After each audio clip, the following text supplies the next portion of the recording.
आयुषिका biology. तो आज हम टीजीटी बायोलॉजी का कंटेंट लेके आए एनसीईआरटी से, क्लास 11th की बुक एनसीईआरटी बायोलॉजी की बुक से। ठीक है, हमने ये कंटेंट तैयार किया है। ठीक है, तो चलिए स्टार्ट करते हैं।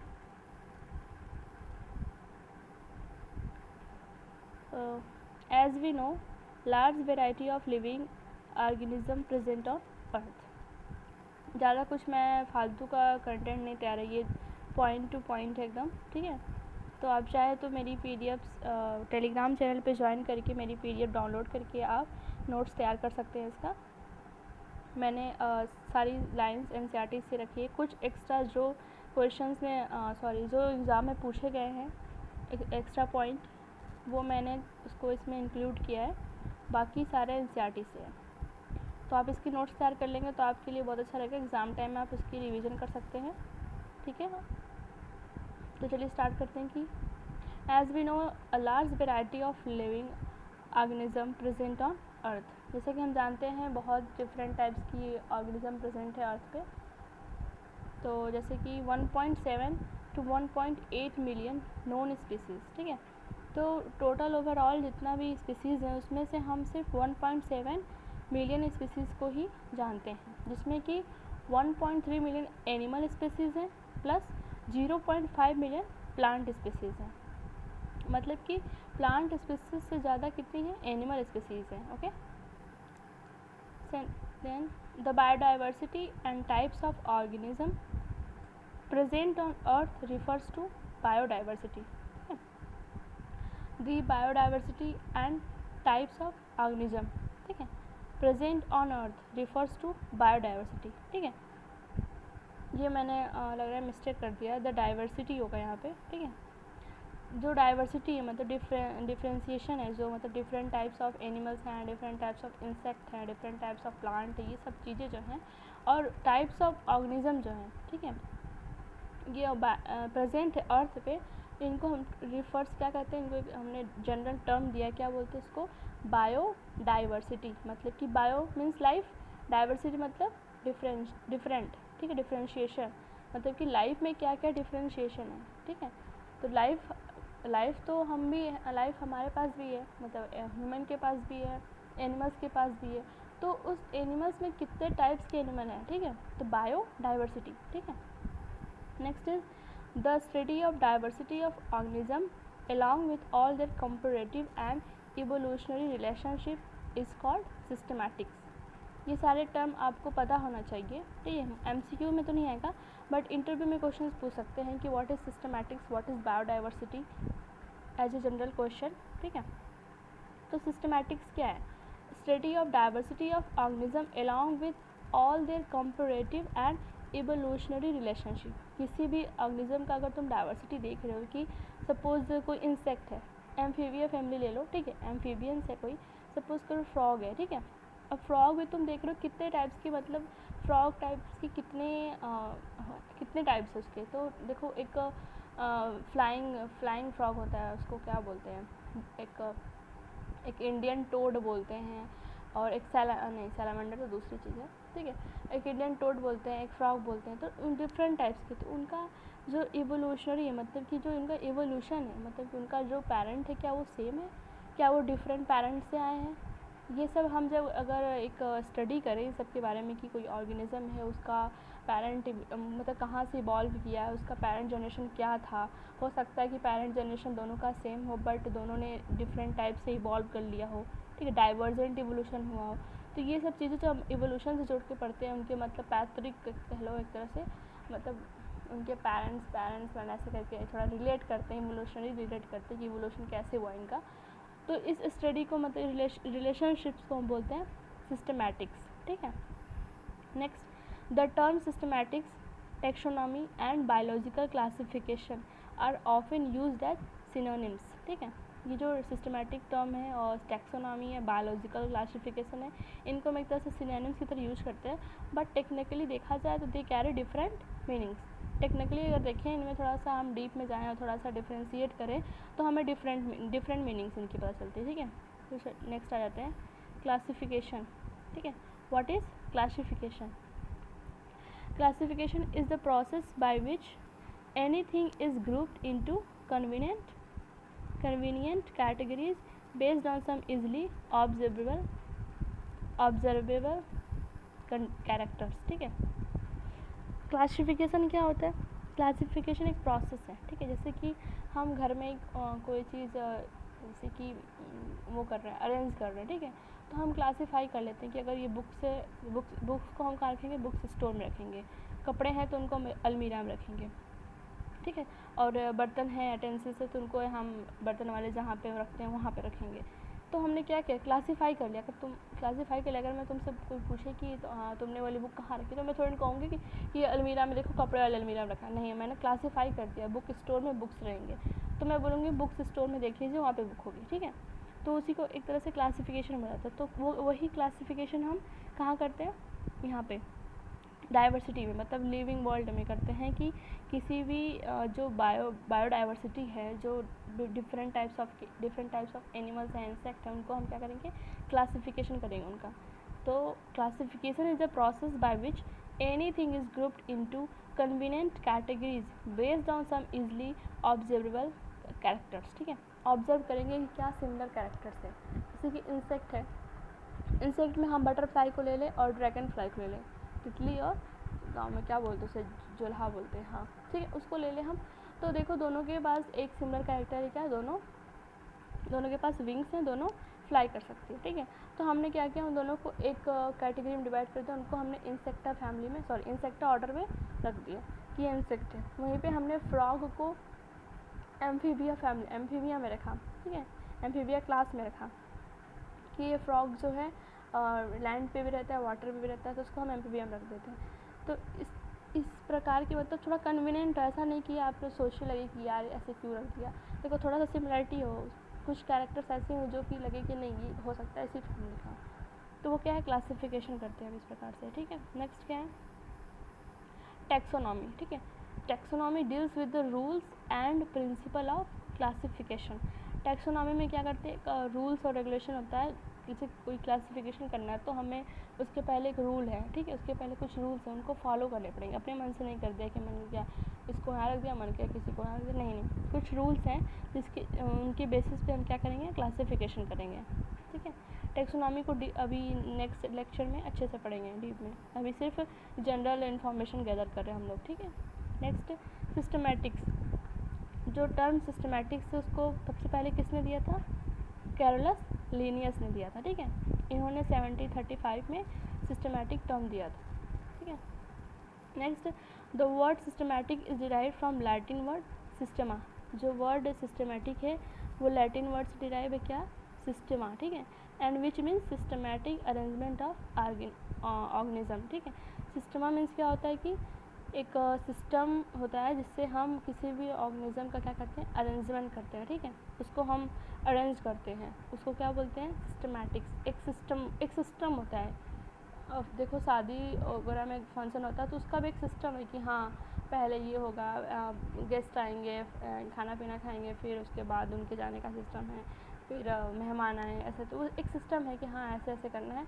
ऐसा नहीं कि जो मन में आए वो कर दिया, नहीं, एक सिस्टम है कि हाँ पहले ये करना है, पहले गेस्ट आएंगे तो पहले उन्हें स्नैक्स देने, फिर उन्हें डिनर के लिए बोलना है, मतलब डिनर कराना है, ऐसा कुछ। तो जो वही सिस्टमैटिक्स क्या है, एक सिस्टम है। एक सिस्टम के थ्रू तुम क्या करते हो, अरेंजमेंट करते हो, किसका, ऑर्गेनिज्म का, ठीक है। Next is the scope of systematics was later in लार्ज्ड।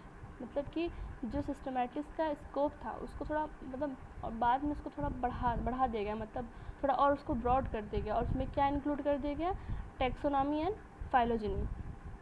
Taxonomy और फाइलोजेनी को उसमें इंक्लूड कर दिया सिस्टमैटिक्स में।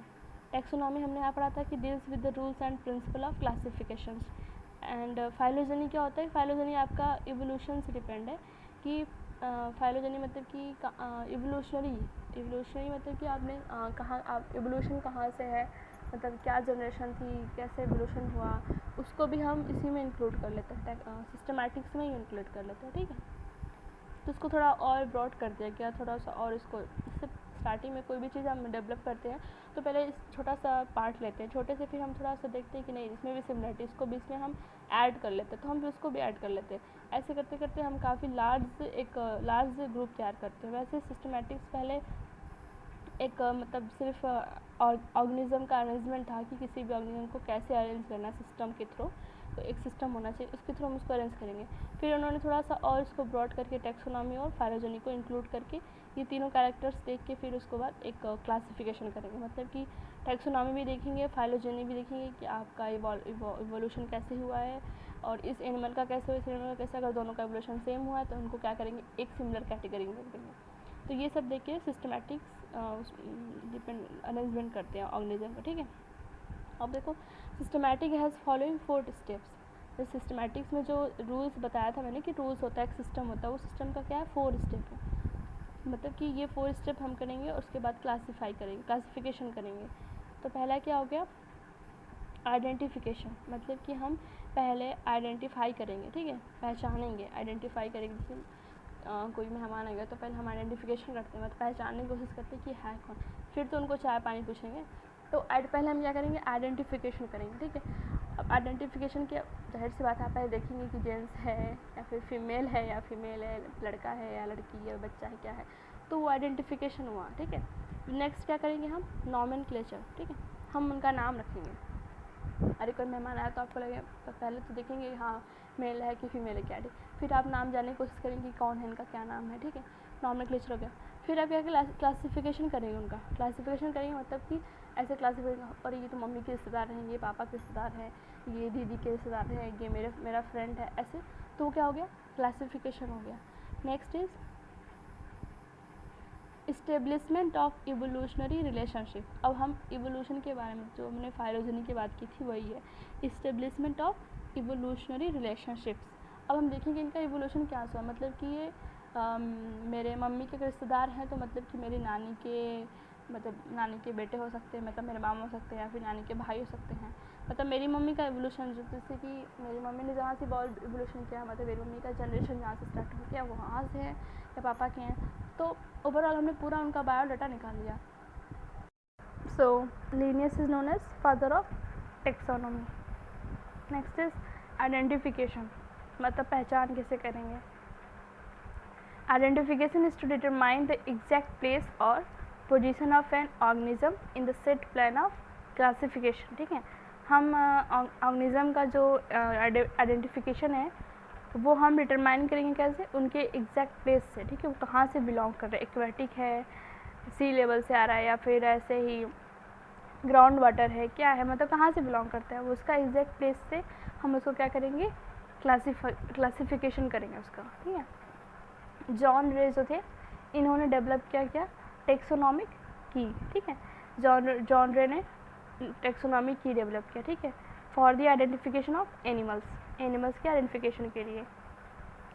नेक्स्ट इज नॉमेनक्लेचर, ठीक है, नामांकरण कह लो, बच्चों का, छोटे बच्चों का होता है ना, नामांकरण होता है, ठीक है।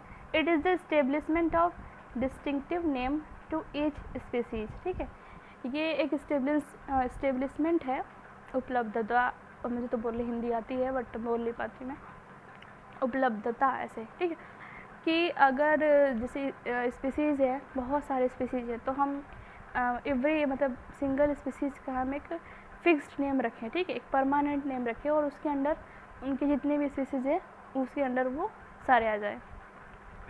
तो ये नॉमेनक्लेचर का मेन मोटो यही था, ठीक है।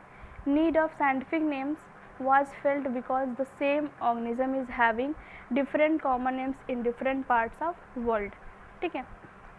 साइंटिफिक नेम की ज़रूरत क्यों पड़ी, क्योंकि एक सेम ऑर्गेनिज्म का जो नेम था वो मतलब डिफरेंट नेम था उसका, ठीक है, different parts of the world में, मतलब पूरे देश में कोई उसे किसी नाम से बुला रहा है, कोई किसी नाम से बुला रहा है, किसी साइंटिस्ट ने कुछ नाम रख दिया, किसी साइंटिस्ट ने कोई नाम रख दिया, तो इससे क्या मतलब बहुत ही दिक्कत हो रही थी। मान लो कोई साइंटिस्ट है, वो वर्क कर रहा है, ठीक है, कोई रिसर्च कर रहा है किसी एनिमल पे, ठीक है, मान लो सपोज उसने हाउस फ्लाई पे सर्च कर रहा है, ठीक, हाउस फ्लाई पे कुछ डिजीज़ वगैरह डिस्कवर कर रहा है, अब उसको हेल्प चाहिए, तो वो हेल्प के लिए बाहर बाकी के देशों से पता करेगा कि हाँ कोई किसी ने इस पर सर्च किया या फिर किसी को कोई नॉलेज है या फिर कोई मेरा हेल्प कर सकता है, ठीक।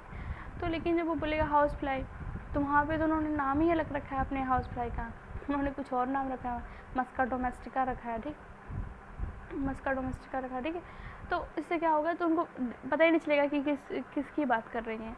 तो ये सब देखते हुए उन लोगों ने सोचा कि एक हमें फिक्स नाम रखना चाहिए, एक साइंटिफिक नेम रखना चाहिए, जिससे कि हर एक साइंटिस्ट, मतलब हर एक कोई भी वर्ल्ड में कोई कहीं भी कोई साइंटिस्ट हो, कोई भी लैंग्वेज जानता हो, उसको ये नेम पता होना चाहिए, मतलब एक फ़िक्स नेम होना चाहिए। अगर वो बात करे तो इसी फिक्स नेम से बात करें, ताकि नॉमेनक्लेचर में और फिर फर्दर स्टडी में ईजी रहे, ठीक है। नॉमेनक्लेचर 2 टाइप्स, एक वर्नाकुलर नेम बोलते हैं, मतलब लोकल नेम, और second is scientific name. Local name क्या है? लोकल नेम में तुम्हारा these are common name given to organism by residents of an area in local language. जो लोकल नेम है वो गाँव, जैसे कि कोई एरिया है वहीं के लोग क्या अपने मन से बना देते हैं कि इसका नाम ये रख दो, इसका नाम ये रख दो, इसको ये बुलाओ, और वो डिफ़र करता है place to place and language to language. जाहिर सी बात है अगर हम इंडिया में ही देख लो, अगर यूपी की बात करो तो यूपी वाले हिंदी में उसका नाम रखेंगे, बंगाली की बात करो तो बंगाली में उसका नाम रखेगा। तो ये क्या region to region, area to area और लैंग्वेज टू लैंग्वेज क्या करता है, डिफ़र करता है। Therefore they can not be use by scientist, इसलिए साइंटिस्ट ने इस लैंग्वेज को यूज़ नहीं किया। जैसे कि एग्जाम्पल देखो, गौरैया, इंडिया में क्या बोलते हैं, गौरैया बोलते हैं, वहीं इंग्लैंड और अमेरिका में उसको स्पैरो बोलते हैं, जापान में क्या बोलते हैं, सुजैन, सुजैन, ठीक है। जर्मनी में उसको क्या बोलते हैं, हॉस्पर्लिंग बोलते हैं, हॉस्पर्लिंग गौरैया को। देखो अब ये इंडिया वाले बात करें कि मैंने गौरैया पे सर्च किया है, गौरैया में डीएनए है, आरएनए, फिर कुछ कोई भी चीज़ें, तो भी इंग्लैंड अमेरिका वाले समझ ही नहीं पाएंगे किस एनिमल की बात कर रहा है या फिर क्या कर रहा है। तो इससे कोऑपरेट करने में बहुत प्रॉब्लम हुई, इसलिए इन्होंने साइंटिफिक नेम सोचा कि एक साइंटिफिक नेम होना चाहिए जिससे हर एक साइंटिस्ट यूज कर सके और उसे कोई चेंज ना कर सके, वो फिक्स होगा। Then scientific name, these are the names given by scientist in Latin language, उन्होंने उसको लैटिन लैंग्वेज में नेम दिया। और जो साइंटिफिक नेम्स होता है वो क्या होता है, यूनिवर्सल होता है, मतलब कि यूनिवर्सल मतलब कि all over the world same name को बुलाया जाएगा, मतलब सेम नेम यूज़ किया जाए, यूनिवर्सल है, ठीक है। हर कंट्री के लिए एप्लीकेबल है, हर सोसाइटी, हर पर्सन के लिए वही नेम एप्लीकेबल है, फिक्स नेम है, यूनिवर्सल है, उसको तुम चेंज नहीं कर सकते। And not liable to change with the time and language, ऐसा नहीं कि 4 साल तक उसका नाम वही रहा, फिर आपका मन हुआ, साइंटिस्टों का मन हुआ कि चलो चेंज कर देते हैं, नहीं नहीं, अब वो फिक्स्ड है, वो चेंज नहीं हो सकता, चाहे टाइम हो चाहे लैंग्वेज हो, ठीक है। Next, there are 3 types of nomenclature. अब साइंटिस्ट ने 3 टाइप्स का नॉमेनक्लेचर दिया, जैसे कि पहला हो गया polynomial nomenclature, second is binomial nomenclature and third is trinomial nomenclature. Polynomial से ही लग रहा है, पॉली मीन्स मोर देन 1 होता है, मोर देन 2, पॉली, ठीक है। तो पॉली में क्या हो जाएगा, in this method biologist use many Latin words for naming of a species, मतलब इस मेथड में उन्होंने किसी भी स्पीसीज़ का नेमिंग करने में ढेर सारे लैटिन वर्ड्स यूज़ कर, जैसे कि क्या है, कैरियोफिलम।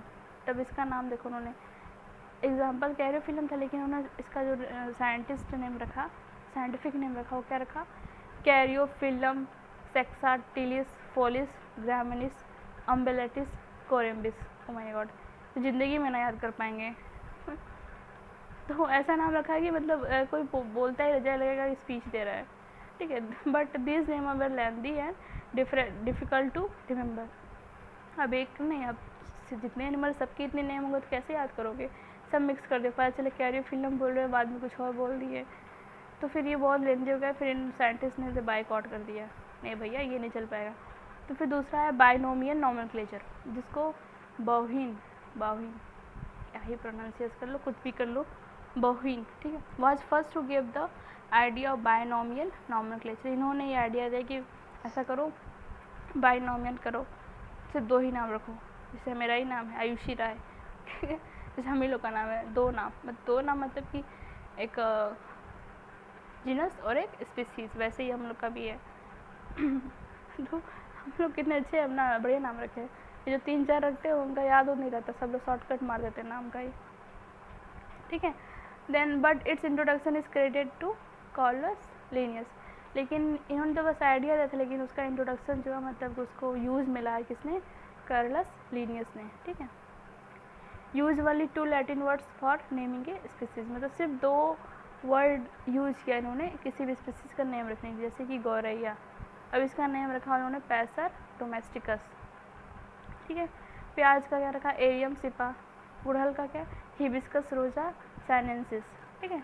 2 ही नेम है, एक देखो ये जो पहला जो होता है कैपिटल लेटर से स्टार्ट होता है इसको बोलते हैं जीनस, और दूसरा होता है स्मॉल लेटर से होता है इसको क्या बोलते हैं, सॉरी स्पीसीज, ठीक है।